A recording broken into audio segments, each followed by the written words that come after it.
I have two people from industry, Kotman Technology and John and Luke, and we're going to have a little discussion about um, what they do and how students and even how faculty can integrate and learn more about what's going on currently, and you can implement it into your classroom. Welcome, gentlemen. First off, I'd like to ask, what are you looking for in a future employee? Hey Brent, yeah, thanks for having us. So, for us at Kotman Technology, one of the things that we're always looking for is someone who's really wants to continue learning.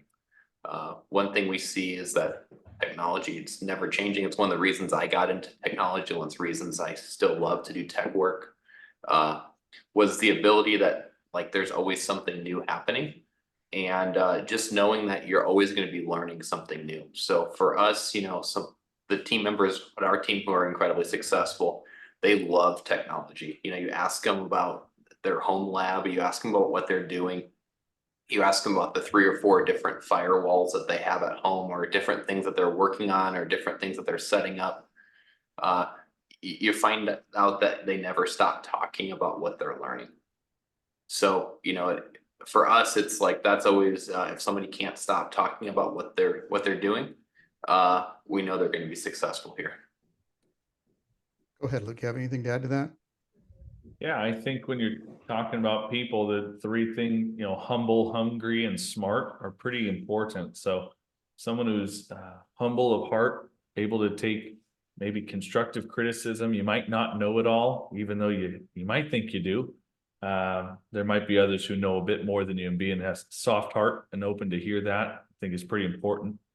Hungry, so humble, hungry, and smart. Hungry is the desire to continue learning, continuous improvement. If you don't want to be better every day, I'm actually worried about what that means. The converse of that statement is probably pretty interesting. So I think being hungry is important. And then smart, humble, hungry, smart. Smart as it relates to EQ, not IQ. So understanding how to read the room, how to talk to maybe a CEO of a company at 1 minute, and then somebody over here the next who's a completely different position and a completely different role. I think it's the ability to have that conversation and make people feel valued and cared for in all rooms and all settings, and that can be challenging. But humble, hungry, and smart are pretty fun and pretty good barometer for folks that we'd be looking for. Let me ask you the next question. Let's say I'm a student. I love technology, but I don't have the skills, I don't think, to operate the high level that you guys are working. Am I still able, do you think, to get into industry and gain that knowledge as I grow as a student? Absolutely. I think we all started, at some point not knowing anything about a particular industry, and we all had to, put time and effort into learning how to do something. It's like now with not only classroom instruction, but also with resources online as far as YouTube and the ability to try different things. I remember when I started with technology, I had to, hope that somebody would get rid of an old server that I could play with.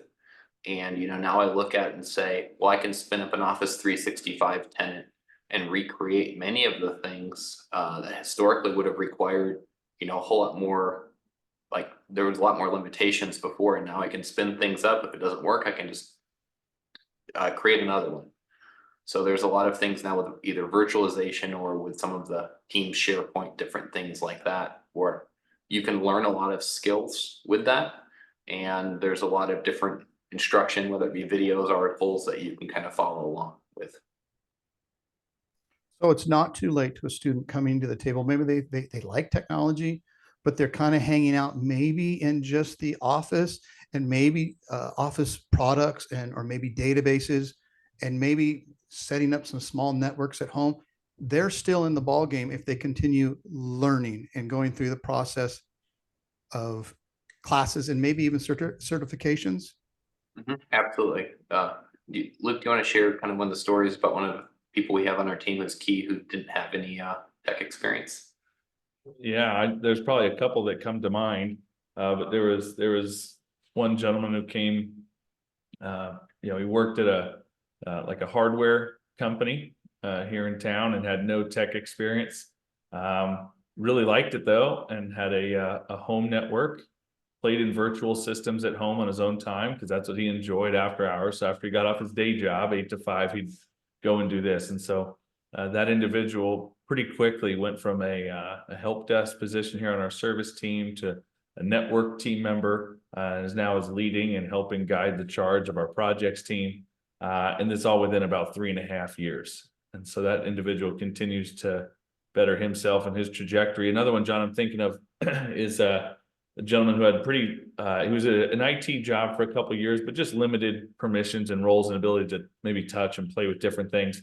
Asked us within his first 2 weeks if he could take home some e-waste, an old phone system that we had pulled out from a client. Said, hey, can I take this home? I'm curious about VoIP and how to set. Sure, absolutely. In fact, we'll even buy the license. We'll help you set you up with tools and resources. If you've got the want to, perhaps hunger to do this, we'll run with you. So then this person had taken it home, setting up extensions in each room of his house. Him and his wife have a couple cats, so they set up extensions for their cats as well. Set it up like a hotel type thing at each room. And just like that, De La Cruz Technologies was born. And so his wife set the phone recording and greeting. And one day he said, hey, guys, and he called us over. He said, do me a favor, dial this number real quick. So we called the number, and sure enough, there it was. He had spun up his own system on his own time after hours. We helped at extension 1 and talk to, Snuggles or whoever his cat or so, and so, but that's just how that's the environment. That's like us at Kotman, that folks who do that and kind of push that envelope. But one other thing is you're talking about, Brent, you're talking about students and what they do and maybe building at home, different things. I'd encourage the idea of habit stacking. As you drive to and from school every day, as you drive to and from a job every day, a lot of our team, for them, it's fun, is these cybersecurity podcasts. John, maybe you could fill in the gaps on some of them they listen to, but there's stuff they're listening to all the time on cybersecurity because it's a passion of theirs. So actually getting smarter on their drive in and out of work, learning and growing themselves at a time when maybe other folks are, I don't know, singing a tune to the most hot song recently, which is great. I think that's wonderful. I just don't know if they're getting any better or smarter at their craft during that time. And we've got a type of team who does. And so if that's a type of individual who wants to continue to learn and grow, man, why not do it? We all have built-in time every day, maybe in a car or traveling or bus, whatever, to throw on a podcast. And perhaps you could better yourself and get a little smarter, grow a little bit. That's awesome. 365 still needed in industry.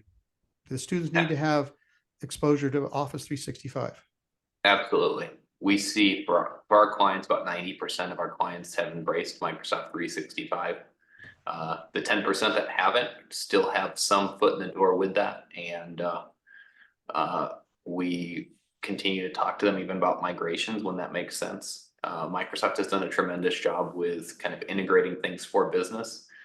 And you look at like the total Microsoft ecosystem, whether it be their investment in OpenAI, which will now be implemented through Copilot, or Power BI, which is their dashboard and reporting tools.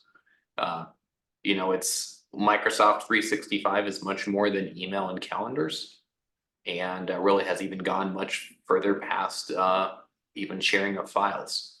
So they've done a tremendous job with that, and we see that only growing. And as you look to see what clients are asking for, Microsoft by and large is typically the answer for that. Thank you. What is in the technology world, what's the vision? What's the forecast for AI and knowledge in it right now for students coming out? Well, it's not going anywhere. It has a tremendous ability to bring you places you couldn't go otherwise. I use it typically every day, whether it be sometimes even writing a better email for correspondence, but also, it's like trying to pull data out of a system where I know what I want it to do, but don't understand how to get there, and using it as that to get from A to B type of thing. Use it quite a bit for, we do a lot of like PowerShell code and different things like that. I was using it last week just to format a phone number. I said, hey, I've got a phone number that might be 10 or 11 digits. I want it formatted in this way. and 15 lines of code, and I just copy and pasted that. And could see that I could QA that code and say, yeah, that's gonna do what I want it to do. But it saved me a whole lot of time. At some point, before Excel, we added things up manually. And then Excel came into being and it's like, hey, this is great. And then if you spent the 15 minutes to learn how a pivot table works in Excel, then your mind was blown because you could just do things that nobody else could. And that's the iteration of what some of these tools will allow you to do. It's not going to replace all human tasks, but it does allow you to do things you wouldn't do otherwise. John, I wish you started with Lotus Notes on that iteration, but that was pretty good. That's going way back right there for me. Okay. Okay, let's say a student lands an internship and they really enjoy themselves. What skills do you see future employees needing to keep that job? It's one thing to get in the door and go, yeah, I like voice over IP, or I like this, or I like Lotus Notes, but at some point it's going to go away. But what do they have to do to stay employable? I guess the word. It's not like they're going to get laid off, but so that the technology doesn't pass them by. I think it's pretty simple, just a desire to continuously learn. You can't ever stop learning. And that's not just with technology, it's any career that you choose. But technology, it just goes by faster. So in our industry, just never stop learning. Always, whether it be through podcasts, articles, different things, make sure you stay current with what is happening. It's less effort than you realize to keep that going. But as soon as you find out you don't want to do that anymore, it's probably not the right fit for you. The other thing I'd add too, stay downwind of yourself. Be humble. For some reason in technology, there's folk we got blessed with a little bit of brains, and typically people come to IT people because they're asking for help. So what does that mean? Well, it probably means we know something you don't know. And so on a bad day, all of a sudden IT, you can get a little bit, hey, we're all right. We kind of know a little bit, and I might be one of the smartest people, outside of me, I'm the smartest guy I know, and so we will all of a sudden a little high on the horse. You got to stay humble. You talk about staying in a job. Nothing will push somebody out quicker than somebody who's a little bit uncomfortable to be around, a know-it-all, not able to help. For us, we call this value. We have 5 values. We call it community. So what does it look like to be someone who cares more about others than yourself? To place someone's interests abundantly above your own. What does that mean and look like? I think if you want to stay in a job, that becomes pretty important. Caring for others over yourself. You're going to keep learning and growing. That's the head. You got to do that. You got to. Otherwise, it's going to pass you by and you'll be irrelevant. But the other side is the heart, and you got to stay humble. You got to be someone who's willing to contribute and care about others. If not, you'll probably be pretty abrasive to be around after a while. And I wouldn't imagine that the workplace would be long for you either. Yeah, I think sometimes it's easy to forget those things because like the culture here at Kotman is there's 2 things. We want to make sure that other people around you are always learning as well. So, it's like, it's not uncommon where team members will help other people and learn and teach them things. Like on a bad day, your value is what I know that you don't know, which makes me valuable. For us, it's like, we believe a rising tide lifts all ships. So, some of our top people are trying to figure out how to make everyone else be our top people. So continuously doing that. Another thing that's really, something that we do is we document what we do. So, we realize we won't, and you don't document for yourself, you document for the people who come after you, because you'll remember many of those things, but the next person may not be there or remember those things, or may not have been on site to have a photo of what you're working on, or may, not have solved that problem that you found the solution for. So documentation is another key thing as far as, how does it create that humility amongst the team? And then with that too, we have something called pit moments, which for us, what a pit moment is if you knew that there was going to be a pit that someone was going to walk into and you didn't tell them, it's not their fault, it's yours. So there are times when we all screw up and we say, hey, I got a pit moment here. This happened and I should have And I'm telling you this so you don't run into the same situation.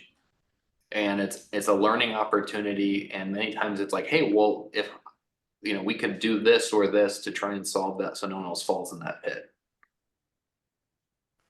John and Luke, I appreciate your time. And is Kotman, I didn't really give you guys the plug. Kotman Technology, it's local, Fresno, California, right? Mhm. Where are you Yeah, guys so located at? So we're downtown right now. We're actually in the process of moving or building a new building near Clovis Community Okay. Hospital. So we're excited to have that. But yeah, we're a local MSP that supports small and medium businesses with technology. And we've got great clients who do a lot of really fun things. And you've already taken 2 interns from the Clovis Community College, am I correct? We have, yeah. That's awesome. I thank you great. for that. I thank you for your time and energy, and hopefully later on, even with more specific questions, I can get some instructors on here for real brief Q&A that we can broadcast out. I appreciate your time today, and thank you. Thank you. You bet. Thank you, Brent.